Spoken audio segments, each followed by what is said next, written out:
Buka Alkitab kita sama-sama. Hari ini kita masuk pada pembahasan kita yang baru. Karena hari ini kita mulai pembahasan kita tentang Alkitab menjawab 33 serangan terhadap iman Kristen. Nah, saudaraku yang kasih dalam Tuhan, ada 3 nubuatan besar di akhir zaman yang hari-hari ini membuat kita makin bangga dengan Alkitab kita. Kalau saudara tanya sama saya, apa 3 nubuatan besar di akhir zaman? Yang pertama, Alkitab berkata akan timbulnya pengejek-pengejek yang akan mengejek iman percaya kita. Memang secara manusia kita gregetan. Gue bingung pendeta, kita orang Kristen kok ada jadi serang. Katanya Allah orang Kristen beranak lah, Allah orang Kristen 3 lah, beginilah. Memang secara daging kita merasa kecewa, kita merasa sakit, kita merasa kesel, kita merasa jengkel. Tetapi dalam iman itu membuktikan our Bible is awesome. Sama-sama bilang sama saya, Alkitab saya dahsyat. Can you imagine 2000 years ago, 2000 tahun yang lalu, Yesus sudah bilang di akhir zaman akan timbul pengejek.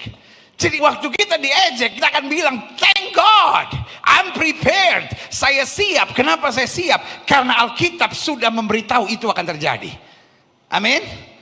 Yang kedua kata Alkitab, akan ada timbul pengajar-pengajar palsu yang akan memutarbalikkan kebenaran hanya demi keuntungan kepentingannya sendiri. Dengan lain kata, hanya untuk mencari namanya sendiri. Kadang-kadang kita bingung, kok ini sesama Kristen sendiri saling menyerang satu sama lainnya. Kok sesama Kristen sendiri kadang-kadang bikin ajaran yang aneh-aneh. Tetapi kembali itu membuktikan the Bible is great. Alkitab saya dahsyat. Amin. Karena 2000 years ago, 2000 tahun yang lalu, Alkitab sudah mengatakan itu. Dan yang ketiga, yang merupakan pengenapan nubuat di akhir zaman, Alkitab bilang pada hari terakhir akan datang apa? Murtad. Betul?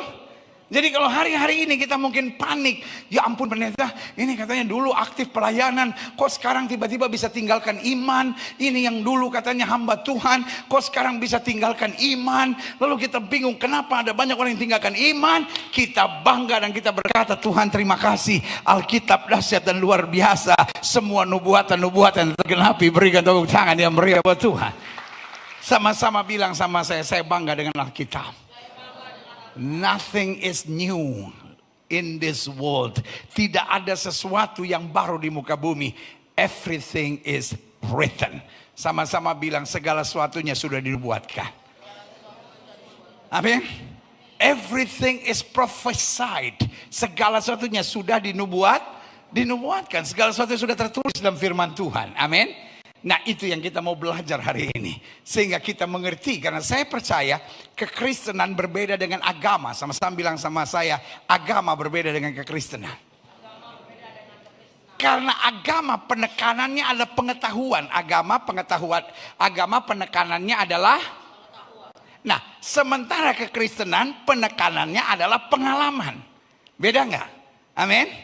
Karena pengetahuan hanya memancing perdebatan. Pengetahuan hanya memancing pada siapa yang lebih hebat. Betul nggak? Tapi pengalaman membuat kita hidup dalam kemuliaan. Sama-sama bilang sama saya, pengalaman membawa saya hidup pada kemuliaan. Nah waktu kita hidup dalam kemuliaan, kita udah nggak mikir siapa yang lebih hebat. Karena bukan nama yang kita cari, tapi anugerah yang kita alami. Nah ini makanya saya bilang sebelum kebaktian makan dulu. Kalau enggak saya yang susah. Muka saudara itu yang saya enggak tahan. Seperti kayak pendemo nungguin hasil MK gitu. Saya ulangin.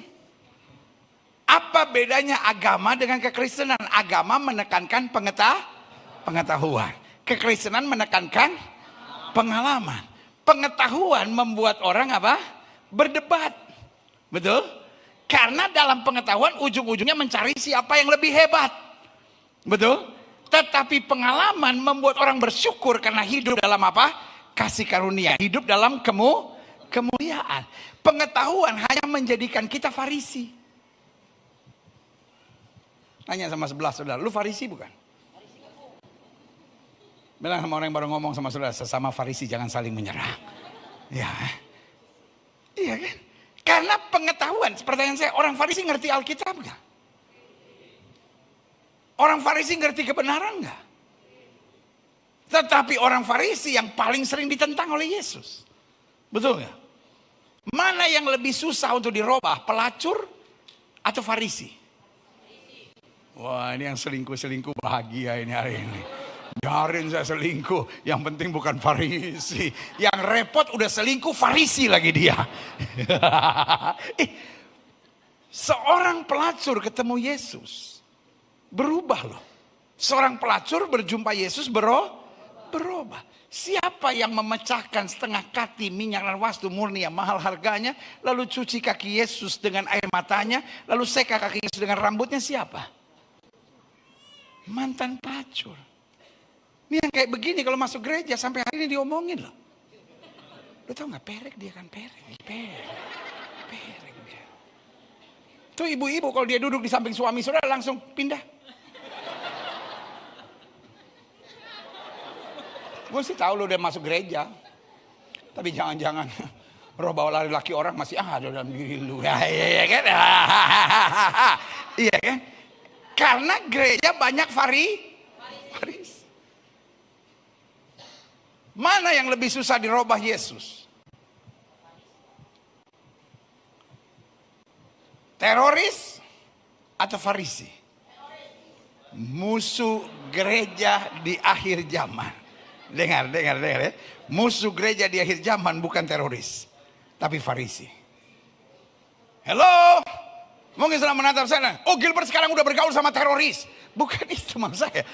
I just stand here to tell you the truth. Saya ada di sini untuk memberitahukan kebenarannya. Di akhir zaman musuh gereja bukan teroris. Teroris kalau dia menyerang, dia hanya menyerang dan menghancurkan gedung gereja. Cuma gedungnya. Tapi tidak bisa menghancurkan gerejanya. Betul? Hanya gedungnya dan tidak bisa menghancurkan gerejanya. Karena gereja milik Tuhan Yesus. Yang setuju berikan tepuk tangan yang meriah. Tapi orang Farisi tidak menghancurkan gedungnya, tapi menghancurkan gerejanya. Nah, sampai di sini nih orang yang makannya nggak cukup, nggak bisa, nggak ngerti, berat. Saya jelaskan. Siapa teroris pertama dalam Alkitab? Namanya Saulus. Saulus punya surat kuasa di tangannya untuk menyerang gereja, menghancurkan gereja dan membunuh orang percaya. Buat Yesus sangat mudah menjamah Saulus. Sinar terang menerpa wajahnya. Dia jatuh ke tanah dari kudanya. Tiba-tiba dia dengar suara, Saulus, Saulus, mengapa engkau menghina aku? Dia ketakutan, dia apa? Ketakutan. Orang tanya nggak dijawab. Saulus apa? Padahal dia teroris. Teroris kalau dapat jamahan Tuhan takut, saudara. Farisi, Yesus disalib sama dia.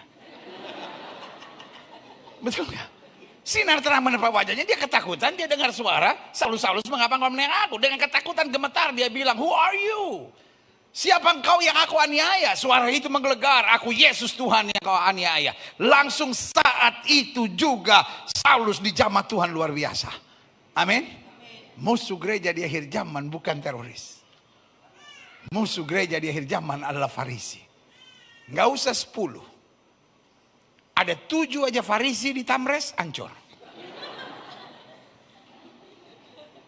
Puji Tuhan di Tamres tinggal 5, yang 2 udah keluar. Nah ini jadi bahan pembahasan nih, pasti jadi bahan pembahasan. Pulang dari gereja, 5 itu siapa ya? Yang 2 sudah keluar siapa ya? Biarin aja lo ngomong sendiri, biar lu susah sendiri ya kan? Khotbah pendeta kok dibahas-bahas, saudara-saudara. Bahasnya itu yang firman, jangan yang 5 sama yang 2 tadi. Itu yang maksudnya 7 siapa ya? Yang tinggal 5 siapa aja? Kalau menurut gue sih ini tuh. Terus yang 2 udah keluar siapa ya? Seru gue ini ya kan? Saudaraku yang kasih dalam Tuhan, apa ciri Farisi? Ciri Farisi yang pertama, orang Belanda bilang kopeh. Apa? Kopeh.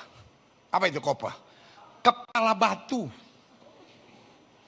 Bu, suami ibu Kalau ditegur bisa terima nggak, Bu? Ah, itu Farisi. Karena Farisi kopeh. Pak, istri Bapak kalau salah nih Pak, udah Bapak buktikan salah, dia langsung minta maaf nggak Pak?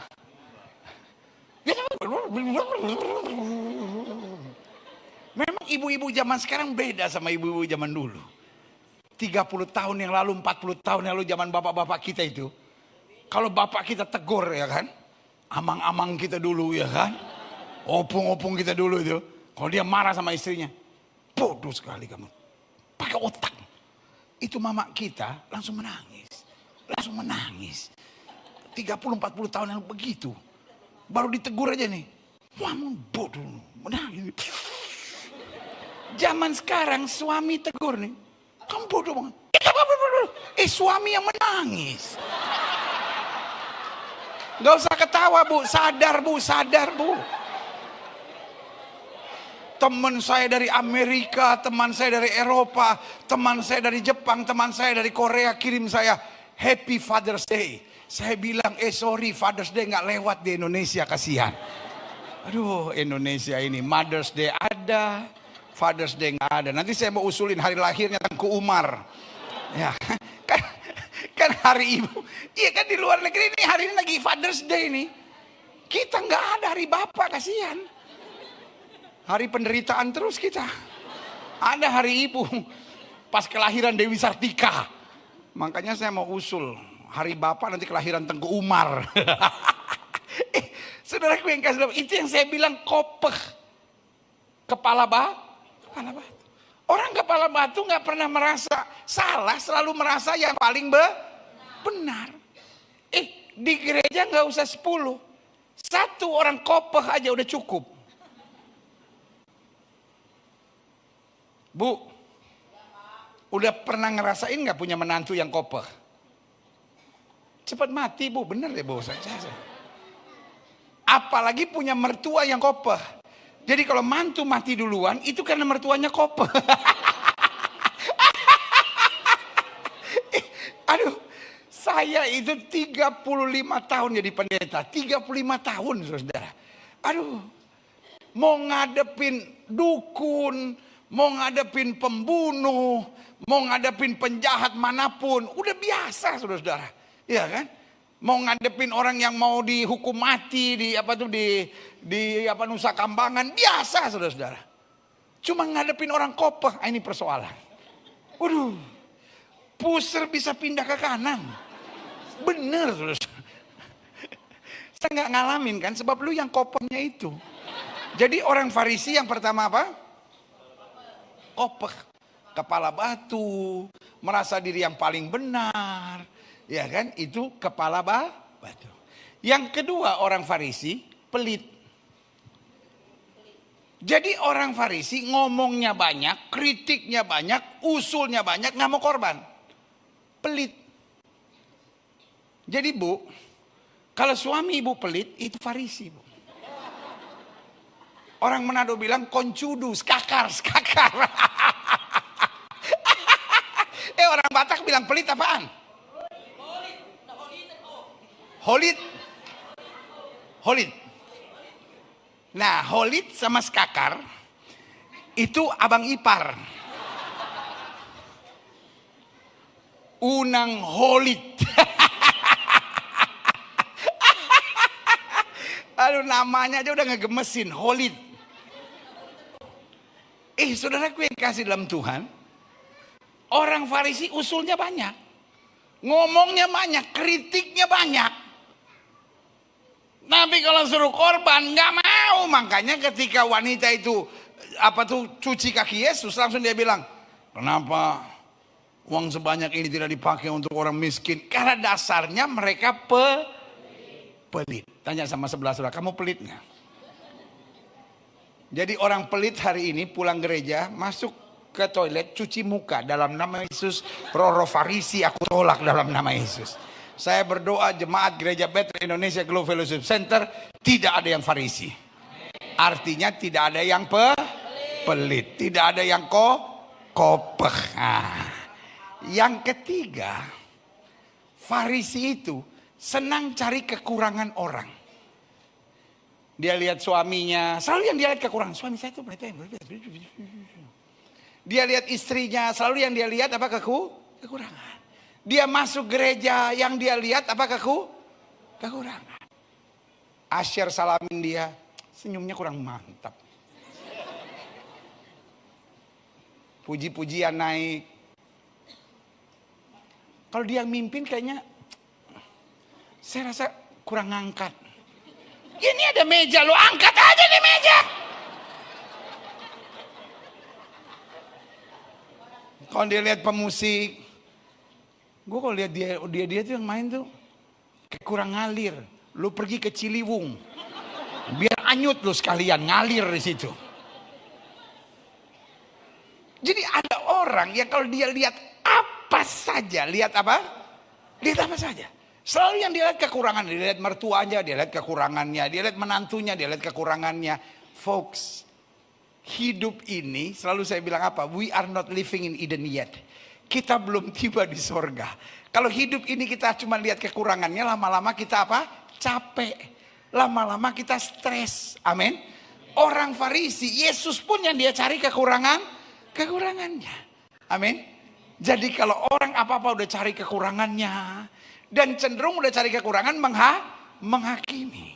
Makanya di akhir zaman muncul Farisi-Farisi yang selalu bilang gereja ini salah, pendeta ini nggak bener, pengajaran ini nggak beres, nyerang sana nyerang sini, nyerang sana nyerang sini. Tujuannya hanya untuk menonjolkan diri.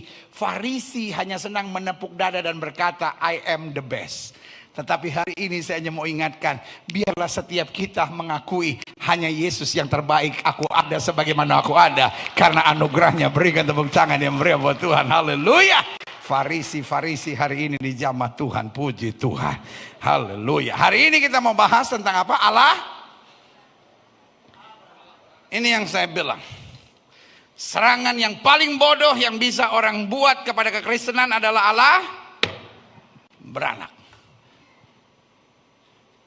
Kalau sudah tanya sama saya, kenapa bodoh pendeta? Gini,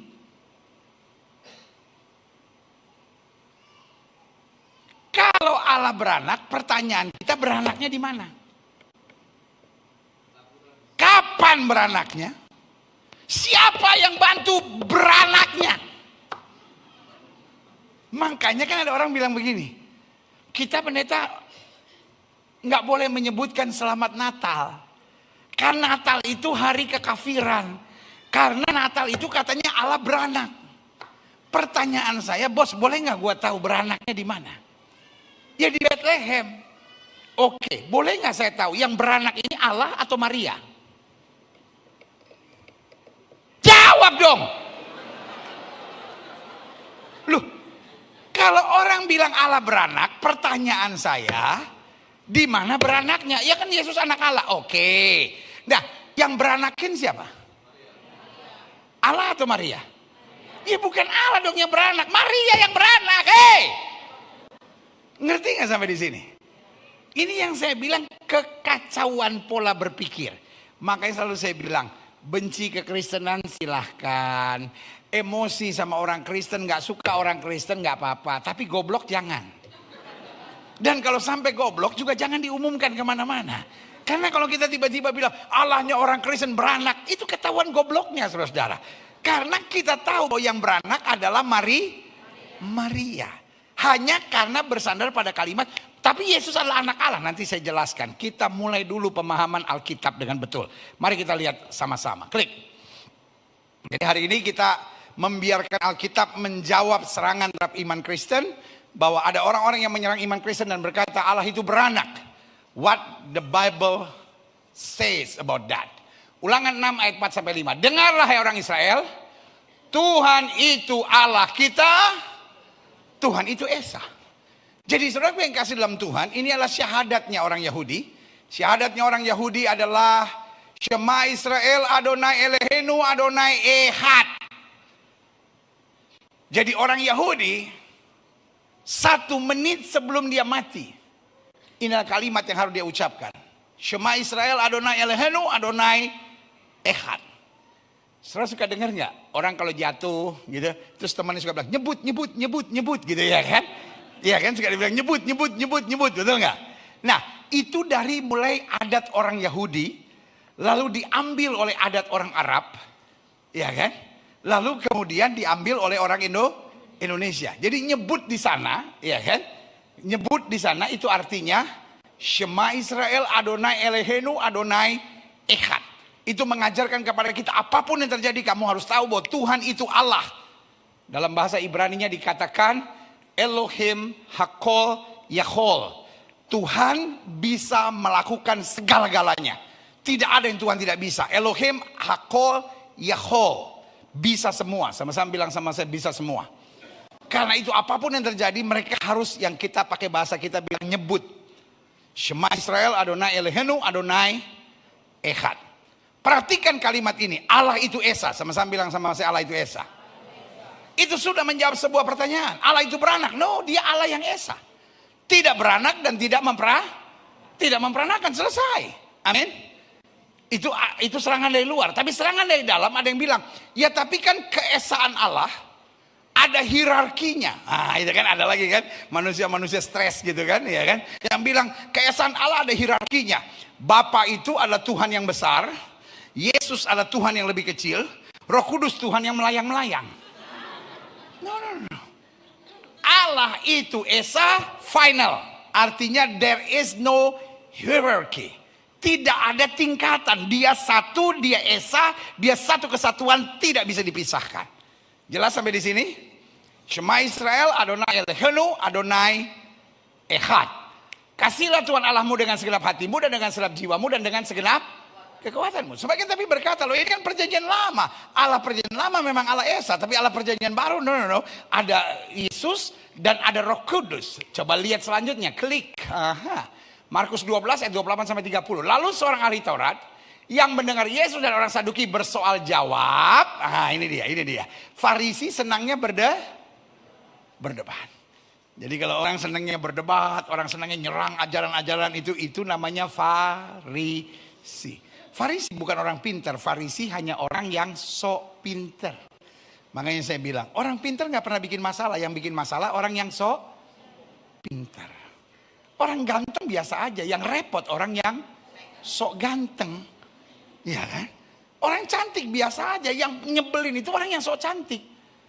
Kayaknya seluruh Jakarta naksir gue gitu ya kan. Saya pernah ketemu gak orang yang begitu? Iya kan? Gue bingung sih setiap gue masuk gereja kok orang pada ngeliatin gue. Iyalah najis. Biasa aja. Iya kan? Orang yang suka nyerang gereja ini bukan lebih pinter. Karena sekali lagi saya bilang pengetahuan hanya mendatangkan debat dan menyerang. Pengalaman membuat kita masuk dalam kemuliaan. Makin sering menyerang orang artinya makin Farisi. Makin mengalami kemuliaan Tuhan, makin hanya mau dekat dengan Tuhan dan menikmati kemuliaannya. Berikan tepuk tangan yang meriah buat Tuhan. Sama lihat selanjutnya, klik. Lalu seorang ahli Taurat yang mendengar Yesus dan orang Saduki bersoal jauh dan tahu bahwa Yesus memberi jawab yang tepat kepada orang itu, datang kepada dia dan bertanya, hukum manakah yang paling utama? Jawab Yesus, hukum yang terutama ialah Shema Israel, Adonai Eloheinu, Adonai Echad. Tuhan itu Allah kita, Tuhan itu Esa. The same. Berarti baik perjanjian lama maupun perjanjian baru tidak ada perbedaan. Inti dari pengajaran Alkitab adalah keesaan Tuhan. Amin. Ajaran tentang bahasa roh boleh berbeda. Ajaran tentang baptisan boleh berbeda. Ajaran tentang karunia boleh berbeda. Tetapi kalau ajaran tentang keesaan Tuhan berbeda, saya menyebutnya itu bukan Kristen. Jelas? Kalau orang udah mulai mengajar Bapa itu lebih hebat, lebih besar, lebih tinggi, lebih agung, lalu Yesus adalah Tuhan yang lebih kecil, it's not a Christian anymore. Itu bukan ajaran Kristus sejati yang sebenarnya. Amin. Itu yang Paulus katakan Injil yang lain. Karena keesaan Tuhan tidak pernah bisa dipisahkan. Makanya mereka tanya hukum yang terutama apa? Yesus gak bilang berkat, Yesus gak bilang mujizat, Yesus gak bilang bahasa roh, Yesus gak bilang karunia, Yesus gak bilang kuasa, Yesus bilang apa? Dengar hai Israel, Tuhan itu Allah, Tuhan itu Esa. Jelas? Sama-sama bilang sama saya, keesaan Tuhan. Iya, amin. Betul dia satu Allah dalam 3 pelayanan. Ya kan? Nah, kadangkala persoalannya istilah Tritunggal menjadi masalah. Kenapa istilah Tritunggal bukan istilah dari Alkitab? Tapi istilah Tritunggal istilah yang dirumuskan oleh bapak-bapak gereja yang notabene rata-rata dari pemikiran barat. Yang mulai berkata 1 di dalam 3, 3 di dalam 1. Karena itu namanya Tritunggal. Tetapi sampai dunia timur, kalau ada angka langsung menjadi apa? Matematika. Nah itu jadi persoalan. Makanya kita mulai diserang. Allahnya orang Kristen 3 adalah 1, 1, 3. Kapan Yesus diangkat sebagai Tuhan? Ah, ya kan? Jadi akhirnya membingungkan. Padahal sebetulnya dia Allah yang Esa. Bapa pencipta. Tetapi yang diciptakan ini kemudian hancur. Maka dia mengutus Yesus firman menjadi manusia untuk menyelamatkan, untuk memulihkan. Lalu yang sudah diselamatkan dan dipulihkan ini bagaimana supaya bertahan sampai akhir, disertai dengan Roh Kudus. Amin. Sulit untuk memahami itu? Tidak. Karena Allah adalah Bapa yang kekal, lalu firman-Nya menjadi sama dengan manusia, lalu Roh-Nya tinggal di dalam kita. Berapa Allah? Satu Allah. Karena Allah yang sama yang firman-Nya menjadi manusia, ya kan? Allah yang sama yang Roh-Nya diberikan buat kita untuk tinggal dalam kita, menyertai kita sampai selamanya. Kita lihat selanjutnya, klik. Aha. Kasihlah Tuhan Allahmu dengan segenap hatimu, dengan segenap jiwamu, dan dengan segenap akal budimu, dan dengan segenap kekuatanmu. Klik. Aha. Nah, selanjutnya 1 Timotius 2 ayat 5 sampai 6. Pengajaran Paulus juga sama. Dikatakan karena Allah itu Esa. Dan Esa pula dia yang menjadi pengantara antara Allah dan manusia, yaitu manusia Kristus Yesus. Nah ini, ada banyak orang bilang, kan buktinya Yesus hanya pengantara. Tetapi dia pengantara bukan dari pihak manusia. Tetapi dia pengantara dari pihak Allah sendiri. Karena gini, sekarang saya ajak saudara berpikir logika. Kalau sudah pernah belajar matematika dan fisika, pasti sudah mengerti istilah ini. Dimensi yang lebih rendah tidak bisa menjadi dimensi yang lebih tinggi. Tapi dimensi yang lebih tinggi otomatis di dalamnya ada dimensi yang lebih rendah. Nah ini, kalau belum makan begini modelnya ini. Gak bisa diajak yang agak berat sedikit langsung.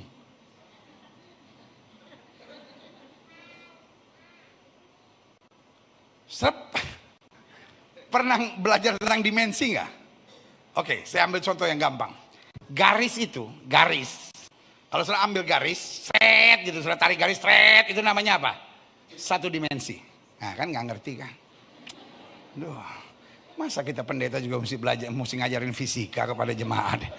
Kalau garis itu namanya apa? Satu dimensi. Lalu dari satu dimensi itu, saya membuat persegi panjang. Kalau saya menggambar persegi panjang itu namanya apa? 2 dimensi. Karena lebih dari satu garis, maka dia menjadi 2 dimensi. Ketika saya menggambar kubus, tahu kubus? Kalau nggak tahu pulang deh, saya capek. Saya kan juga ada batasnya kan, emosi kan, ya kan, daripada suruh apa.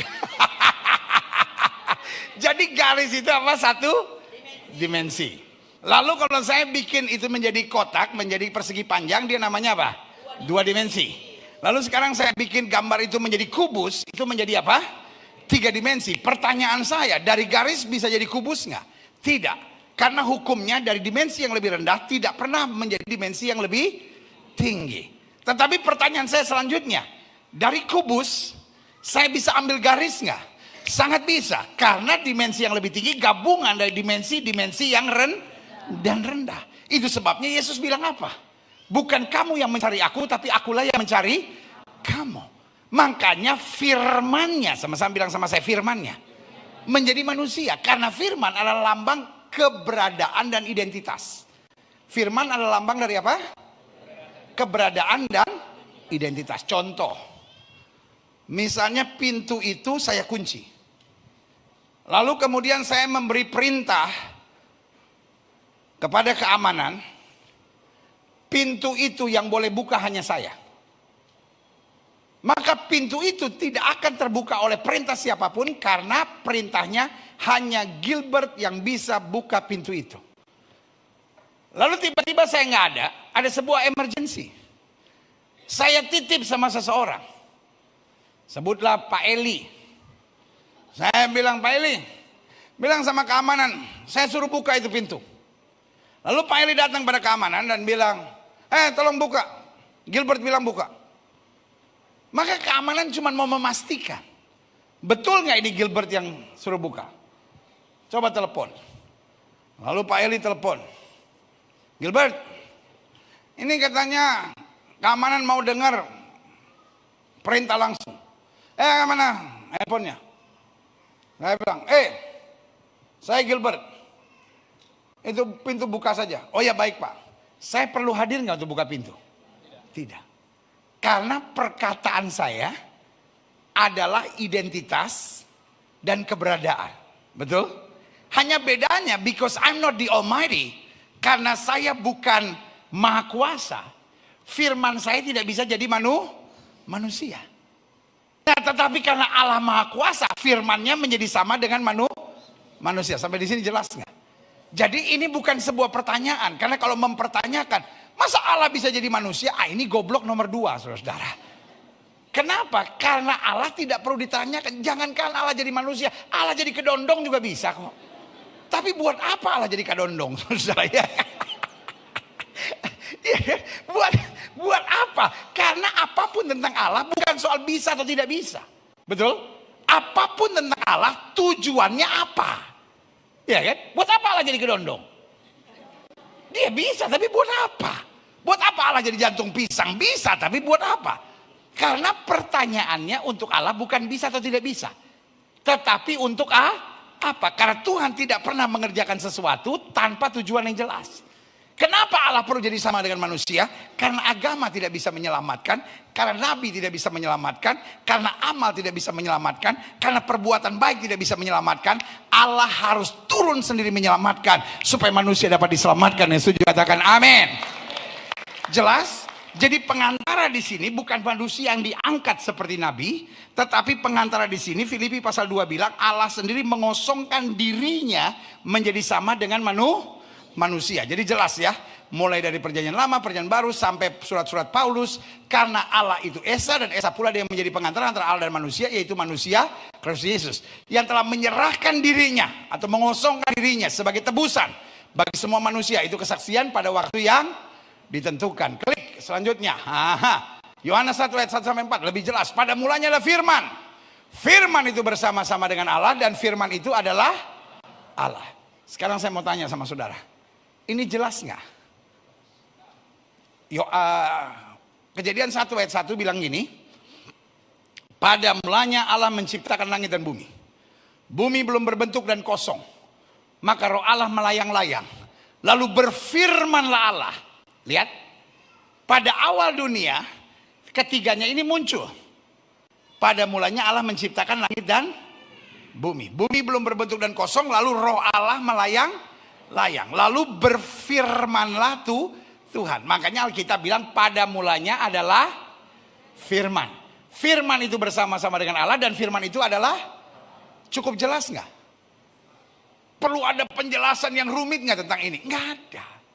Cuman kembali, ada orang-orang yang sok jago, sok pinter, tiba-tiba muncul. Ya tapi ini bahasa aslinya, ini dia. Sorry, saya ngomong jujur. Saya paling anti dengan orang yang mulai ngomong bahasa aslinya, padahal dia tidak ngerti bahasa aslinya. Dia hanya copy dari buku, comot-comot dari buku. Karena zaman sekarang kan tinggal ketik. Jangankan bahasa Yunani, jangankan bahasa Ibrani. Soal mau bahasa Latvia, mau bahasa Mozambik juga sekarang tinggal ketik, saudara-saudara. Betul nggak? Iya kan? Ada banyak orang, cerita gini nih. Pendeta mulai mengajar. Bahasa aslinya bilang begini-begini. Bahasa Yunaninya bilang begini. Panggil orang Yunani suruh ngomong sama dia. Dia seperti ikan mas koki kurang oksigen gitu ya kan. Kenapa? Karena itu hanya comotan-comotan dari buku. Dan selalu saya bilang, bahasa ini tidak sesederhana comot-comot, saudara. Ngerti nggak maksud saya? Iya kan? Contoh, saya satu kali sama Daud Tony, sama pendeta Daud Tony, lagi makan makan soto gading di Solo. Jadi saya lagi pelayanan, pagi-pagi ditelepon sama Pak Daud. Pak Gilbert lagi di Solo ya? Mau makan apa? Saya bilang, saya suka soto. Ayo kita makan soto gading. Makanlah kita soto gading. Dan di Jawa kan begitu kan? Selesai makan, baru ada pengakuan dosa. Selain soto apa lagi? Ya itu kan. Jadi rempeyeknya berapa, ininya berapa gitu kan. Karena ini di Jawa, kita kotek Manado ini. Kita kotek Manado. Cuman mau bergaya tuh supaya rupa orang Jawa gitu kan. Supaya kelihatan keren gitu kan. Manado ini juga bisa Jawa gitu kan. Jadi tanya, pendeta ini tambahannya apa? Tempe, sito. Tiba-tiba orangnya tertawa.